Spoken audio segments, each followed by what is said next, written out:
भगवान से मांगना छोड़ दीजिए, मेरा प्यार मुझे मिल जाए, किसी भी तरह से मेरा प्यार मुझे वापस मिल जाए। गिड़गिड़ाना, भीख मांगना, दर दर भटकना, ये बिल्कुल छोड़ दीजिए। ईश्वर से मांगना छोड़ दीजिएगा, चीज़ें बिल्कुल सही हो जाएंगी। मैं आपको नास्तिक बनने की बात नहीं कर रही हूँ, ऐसी कोई भी भ्रांतियाँ नहीं फैला रही हूँ कि आप नास्तिक बन जाइए, भगवान पे विश्वास ना करिए। ईश्वर पे विश्वास हमारे मन को और भी ज़्यादा मजबूत बना देती है। लेकिन क्या हम जो चीज़ें मांग रहे हैं वो हमारे लिए सही है? सबसे पहली चीज़ ये देख लीजिए कि हम ये बार बार सोचते रहते हैं कि मेरा पार्टनर मुझसे नाराज़ है, हे भगवान जी वो कैसे भी करके मुझे मिल जाए, हे भगवान जी ये मेरे साथ ये हो जाए, हे भगवान जी ये करना है। बार बार हम भगवान से क्यों मांग रहे हैं? क्या हम बहुत ज़्यादा स्वार्थी हैं? अगर आप बहुत ज़्यादा स्वार्थी हैं तो प्लीज़ मैं आपको यही बोलूँगी कि आप पहले ये देख लीजिए कि आपका कोई पार्टनर है वो आपसे दूर क्यों गया है। उसके बहुत सारे रीज़न हो सकते हैं। शायद वो आप में इंटरेस्टेड नहीं है, या फिर अपनी कीमत या फिर इंपॉर्टेंस जताने के लिए उन्होंने थोड़ी देर के लिए ब्रेक लिया है कि हाँ आपको कहीं ना कहीं आपके पार्टनर की कोई भी कीमत नहीं है, और इसकी वजह से भी कई बार थोड़ी सी दूरियां लाना भी ज़रूरी होती हैं। लेकिन हाय दैया मचाने से आपके साथ कुछ भी नहीं होगा। ऐसा नहीं है कि आप भगवान से मिन्नतें करोगे बार बार तो आपको वो चीज़ें मिल जाएंगी। भगवान के साथ वही सारी चीज़ें, जैसे कि आप जब भी मांगना छोड़ दीजिए, जब आप मांगते हैं बार बार, मांगते हैं बार बार, तो आप कभी भी आपके पिता को आपकी जो ज़रूरत की चीज़ें हैं उसको पूछना कभी भी पड़ा? आपको मांगना पड़ा? नहीं मांगना पड़ा, सब कुछ उन्होंने खुद से दे दिया। तो ये जो परम पिता है वो आपको पता है कि वो पूरे टाइम उनकी निगाह आपके ऊपर है। आप सिर्फ अपने कर्म करते जाइए। कर्म अगर आपका अच्छा है तो उसी हिसाब से आपको रिजल्ट भी मिल जाएगा। अब कर्म का ये मतलब नहीं है कि बस आप उनके ही हाथ पे सारा कुछ छोड़ दीजिए। हाथ पैर अपना खुद भी चलाइए, खुद भी दिमाग लगाइए, लेकिन आप ये भी सोचिए कि कुछ चीज़ें सिर्फ और सिर्फ भगवान के ही हाथ में होती है। अगर कोई रिश्ता आपके साथ जुड़ रहा है इसका मतलब कि पूरी तरह से भगवान की मर्जी है। लेकिन अगर ये रिश्ता नहीं जुड़ा है, किसी न किसी कारणवश ये टूट जा रहा है या कुछ ना कुछ प्रॉब्लम आ रही है, इसका मतलब कि उनकी प्लानिंग नहीं है। तो कोई चीज़ें जो हमें बहुत अच्छी लगती है ज़रूरी नहीं है कि वो अभी के टाइम पे अच्छी हों। एग्जाम्पल के तौर पे एक लड़की का अगर रिश्ता टूट जाता है, सगाई टूट जाती है किसी ना किसी कारण के वजह से, मे भी शायद हो सकता है कि लड़का बहुत ज़्यादा चेन स्मोकर हो, बहुत ही ज़्यादा उसकी नशे की लत हो, या कुछ भी चीज़ें देख करके अगर इंगेजमेंट टूट गई है, तो ये बेटर है ना कि आपकी इंगेजमेंट टूट गई, आपकी शादी टूट गई, आपके साथ जो आगे अच्छा होगा वो सबसे ज़्यादा बेटर होगा।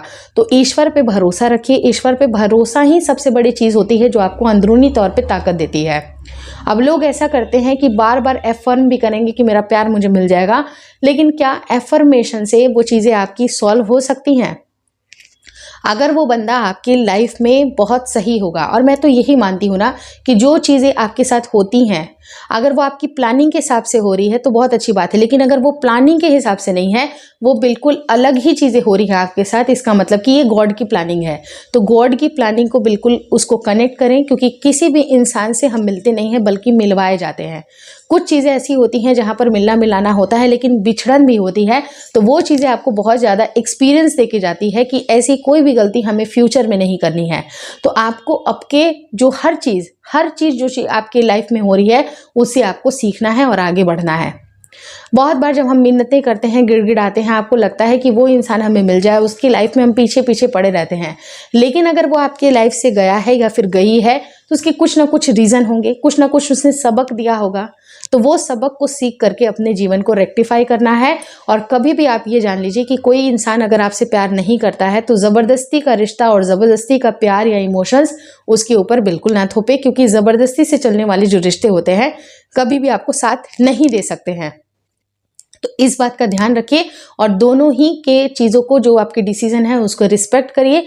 जितना रिस्पेक्ट करिएगा, जितना इन चीज़ों की गहराई को समझिएगा, तो आपको पता चलेगा कि जो चीज़ें, यानी कि आज के डेट में अगर 2025 में अगर आपने कोई गलती की है, अगर आप 2030 में उसको देखिएगा तो आपको लगेगा कि ये चीज़ें तो अच्छा हुआ, कैसा हुआ, ये अगर गलती हुई थी तो अच्छा हुआ, या मेरे साथ कुछ गलत हुआ था तो अच्छा हुआ, क्योंकि इसने एक्सपीरियंस दे दिया, मुझे आगे के लिए मजबूत कर दिया। तो कभी भी आप भगवान से कुछ ना मांगे, सिर्फ उनकी प्लानिंग के ऊपर भरोसा करें। उनको जो भी अच्छा चीज़ होगा आपकी लाइफ में उनको देना ही पड़ेगा।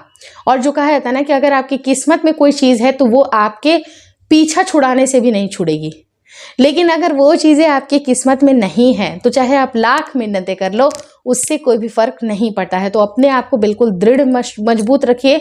आपको कोई लड़की या लड़का पसंद है, अच्छी बात है, अप्रोच करिए, लेकिन कभी भी आपको ऐसा नहीं करना है कि अपने इमोशंस को, अपने रिश्तों को थोपना है। आपको बार बार ऐसा नहीं करना, किसी के साथ जबरदस्ती नहीं करनी है। प्यार ऐसी चीज है ना जिसको आप फ्रीली, मतलब अगर फ्री हैं आप, अगर विलिंग है, तभी आप रिश्ते में आइए। अगर आप विलिंग नहीं है, ये बोझ लग रहा है या एक दूसरे की पर्सनालिटीज मैच नहीं कर रही हैं, तो दूर से ही हाथ जोड़ लीजिए। क्योंकि शादी होने के बाद आप अगर किसी और के साथ इन्वॉल्व हैं या आपको उनसे मन नहीं जुड़ा है, आपको बिल्कुल वो इंसान पसंद नहीं है, तो ये चीज़ें बिल्कुल रॉन्ग हो जाएंगी। आप चीज़ों को सॉल्व करने की कोशिश करिए। जिसके साथ आपका रिश्ता जुड़ा है वो बहुत इंपॉर्टेंट पर्सन है, उनको देखिए, समझिए। और कुछ चीज़ें जो होती हैं, हस्बैंड वाइफ बिल्कुल परफेक्ट नहीं होते हैं, तो परफेक्ट बनाने की कोशिश करते हैं। और कर्म ही आपका सबसे बड़ा धर्म है। अगर आप कर्म करते हैं, सबसे बड़ी चीज़ आपने वही कर दी। मान लीजिए कि आपकी हस्बैंड से नहीं बनती है, आपकी वाइफ से नहीं बनती, आप कोशिश तो करिए कि ये रिश्ता सुधरे। जब हम चीज़ों को समय ही नहीं देंगे, फॉर एन एग्जाम्पल कि अगर बहुत सारे सब्जेक्ट्स हमें पढ़ने होते थे, संस्कृत में किसी का बिल्कुल डब्बा गुल होता था, किसी के मैथ्स में गुल होते थे, तो आपने उनको समय ही नहीं दिया है। अगर जिस चीज़ पे अगर आप वीक हो, जहाँ पर जो पोर्शन आपको वीक लग रहा है, आप उस पोर्शन को ज़्यादा समय देना स्टार्ट कर दीजिए। अगर आप ज़्यादा समय देना स्टार्ट कर देंगे, चीज़ें वर्क करना शुरू हो जाएंगी। आप रूट लेवल पे जाओ कि कोई इंसान, मान लीजिए कि आपकी पत्नी आपसे नाराज़ क्यों है, कौन सी आदतें अच्छी नहीं लगती हैं, उनको रेक्टिफाई करने की कोशिश करिए। आप उनसे कुछ और भी बातें पूछिए। बहुत सारी चीज़ें एज ए कन्वर्सेशन भी हल हो सकती हैं, लेकिन सबसे पहले आपको अपना एफर्ट देना है। जो चीज़ों के पीछे, आपको उन चीज़ों के पीछे नहीं पड़ना है जिसका कोई भी आगे फ्यूचर नहीं है। जैसे कि शादीशुदा है इंसान के ऊपर अट्रैक्टेड फील करना, शादीशुदा कोई महिला है उनके ऊपर आपको बिल्कुल अट्रैक्शन हो गया है, पुरुष हैं उनके ऊपर आपको अट्रैक्शन फील हो गया है, लेकिन खुद की वाइफ और खुद का पति आपको अच्छा ही नहीं लग रहा है, तो फिर आपके कर्म कहाँ गया? अगर आप अपना खुद का कर्म खराब करिएगा, आपके सामने जो चीज़ें आएंगी ना, वो बिल्कुल सही नहीं होंगी। और कहा जाता है ना कि जो भी इंसान जो भी कर्म करता है, अगले जन्म उसको भोगना है। मैं तो यही मानती हूँ कि अगले जन्म कुछ नहीं होता है, सारा का सारा भोग भोगना इसी जन्म में लिखा है। तो आप जैसे कर्म करिएगा, आप किसी का दिल तोड़िएगा, वो इंसान आपका दिल तोड़ेगा और वो इंसान आपको दिक्कत में डालेगा। वो अगर नहीं डालेगा तो किसी न किसी माध्यम से आप दिक्कत में पड़िएगा। भगवान की लाठी जब चलती है तो आवाज़ नहीं आती है, सुना है ना आपने? तो उसी तरह से कभी भी आपको अपने कर्म के ऊपर ध्यान देना है। आप अपनी पत्नी को इतना रिस्पेक्ट करिए, आप अपने पति को इतना रिस्पेक्ट करिए कि किसी और की ज़रूरत ना पड़े। तो अपने रिश्ते खुद मजबूत करें, कर्म करें, भगवान के भरोसे ना बैठे रहें। भगवान आपको शक्ति, समझने की शक्ति और उन पे विश्वास, ये सारी चीज़ें आप भगवान के साथ कर सकते हैं। लेकिन बार बार मांगना कि ये लड़की मुझे मिल जाए, ये लड़की मुझे मिल जाए, अरे बाबा, ऑलरेडी उन्होंने आपको एक अच्छी सी लड़की दे रखी है या लड़का दे रखा है, आपके साथ एक बहुत अच्छी चीज़ें हो रखी हैं पहले से, तो आप उनको संवारें। आप भरोसा रखें, जो ईश्वर की जो मर्जी होती है उसी के हिसाब से सारी चीज़ें बिल्कुल सही होती हैं। लेकिन हाँ, कोई भी गलत चीज़ आपको ऐसा लगेगा कि एक्स्ट्रा मैरिटल आपका अफेयर चल रहा है, इसका मतलब कि ईश्वर की मर्जी है। ये ईश्वर की मर्जी नहीं है, आप खुद की कुछ मर्जी चला रही हैं या चला रहे हैं। और मैं आपको यही बोलूँगी कि ठीक है, हम मिलते नहीं, किसी से मिलवाए जाते हैं, लेकिन आप ये भी देख लीजिएगा कि जो चीज़ें आज अच्छी लग रही हैं, क्या वो रियल में अच्छी हैं या नहीं है।